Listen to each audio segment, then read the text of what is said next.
Liebe Freunde, guten Tage und noch eine wichtige Frage heute über die Gefahr von Kräutertee. Vor allem westliche Kräutertee, die Gefahr.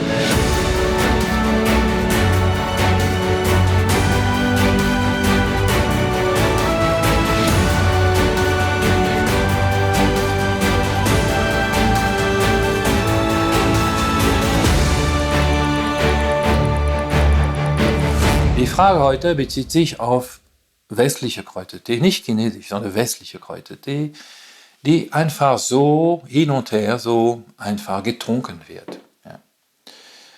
Das ist eine klassische Gewohnheitsmuster in Europa. In vielen Apotheken oder Reformhäusern oder Bioläden. Man findet also unterschiedliche wohlriechende, duften, wohlschmeckende Kräutertee-Mischung.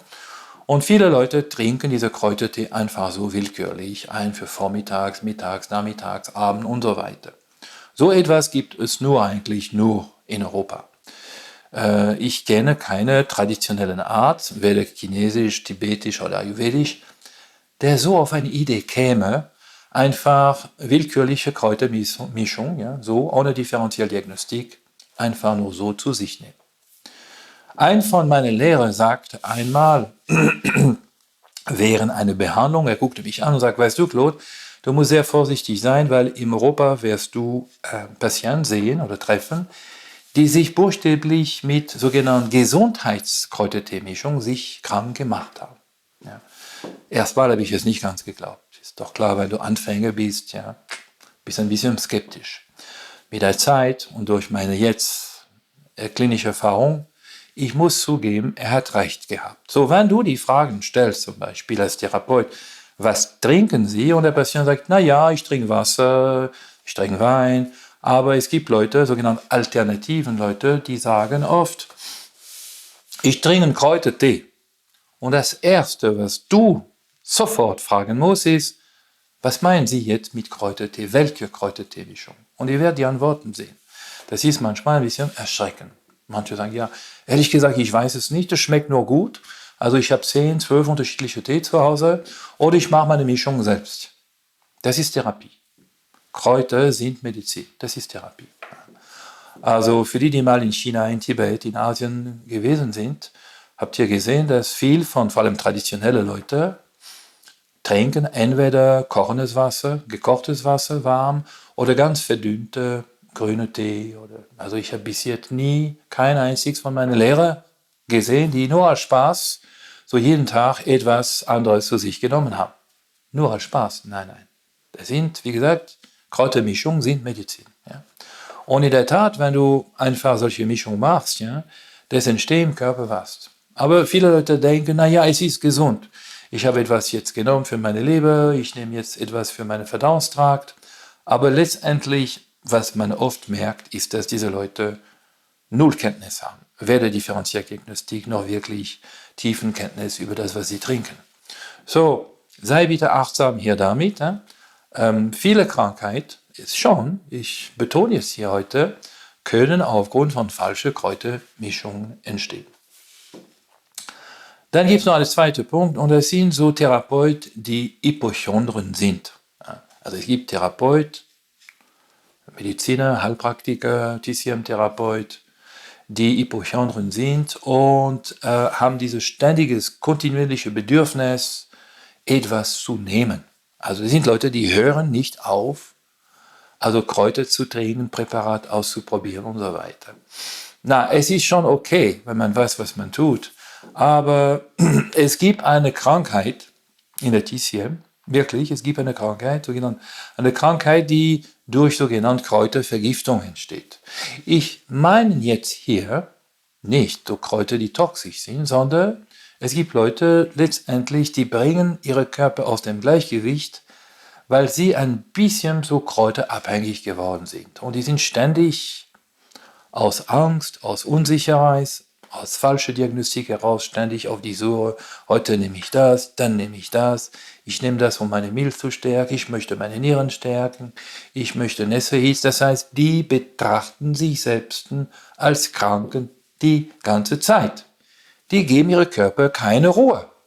Also ich nenne diese Therapeuten eigentlich, das sind so Therapeuten, die sehr Epichondren sind, ein bisschen obsessiv in ihrem Verhalten und irgendwie dein Körper braucht irgendwann Pause. Also es gibt Patienten, wo ich ganz direkt sage, mach bitte jetzt eine Behandlungspause.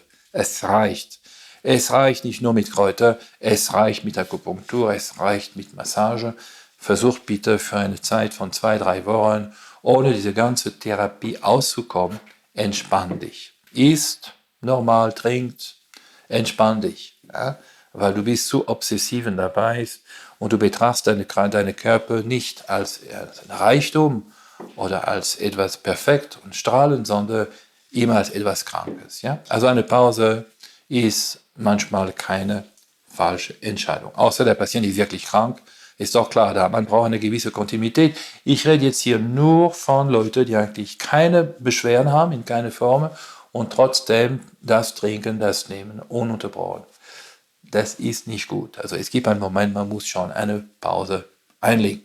So, das war ein bisschen über Kräutertherapie und die Gefahr von zu vielen Kräutern, die Gefahr von willkürlichen Kräutermischungen. Ja.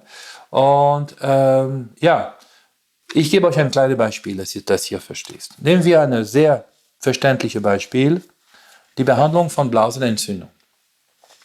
Also da sind Frauen mehr getroffen als Männer. Blasenentzündung, Cystitis, ist ein kompliziertes Thema. Also es gibt sehr viele Ursachen für Blasenentzündung, auch infektiösen Formen.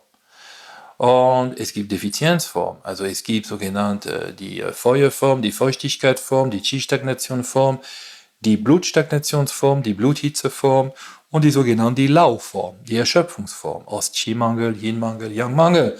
So, die Behandlung von Blasenentzündung ist nicht so leicht, wie man es glaubt. Es ist nicht, weil es brennt, dass du immer Feuer hast. Ja? Nur Leute, die keine Differentialdiagnostik-Kenntnis haben, niemals TCM studiert haben und keine Kräuterkenntnis, die wissen es nicht. Was machen die denn? Die gehen zum Reformhaus und die kaufen sich einen sogenannten Blasen- und Nierentee. Diese Kräuter sind fast nur und ausschließlich kalte Kräuter energetisch. Das heißt, diese Kräuter sind vielleicht für eine Fühle entzündlichen Form mit Hitze sehr gut, aber für eine Defizienzform, zum Beispiel für eine sekundäre Form von Blasenentzündung, die aufgrund von innerer Kälte entsteht, nicht richtig.